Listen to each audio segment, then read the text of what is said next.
নিজের দুঃখের কথাও কাউকে বললেন না, সুখের কথাও কাউকে বললেন না। কথাটা একটু শুনতে আপনার কাছে অন্যরকম লাগলেও একটু ভিতরে গেলে আপনি নিজেই বুঝতে পারবেন। আপনি নিজের মনের দুঃখ কষ্ট সহ্য করতে না পেরে হালকা করার জন্য যাকে বলছেন, মনে রাখবেন আপনি তার কাছে কিন্তু কোনো না কোনো ভাবে একটু ছোট হয়ে যাচ্ছেন।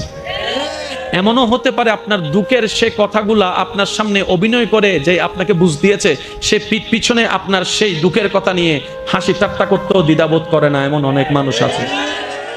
আপনি যাকে দুঃখের কথা বলে মনকে হালকা করার চেষ্টা করছেন, আপনার দুঃখের কথার সে দুঃখটা সে বুঝবে না, কারণ তার সাথে তো সেটা ঘটেনি।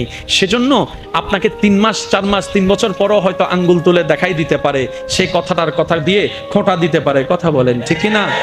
দুঃখের কথাও মানুষকে বলে শান্তি নেই। এবার আপনি বলবেন ভাইয়া সুখের কথা কেন বলবো না? আমি বলি কি ভাই, দুঃখের কথা শোনালে যেরকম মানুষ দাম দেয় না, সুখের কথা শোনালে মানুষ বদনজর লাগাইয়া সেটাও নষ্ট করে দেয়। কথা বলেন ঠিক কিনা?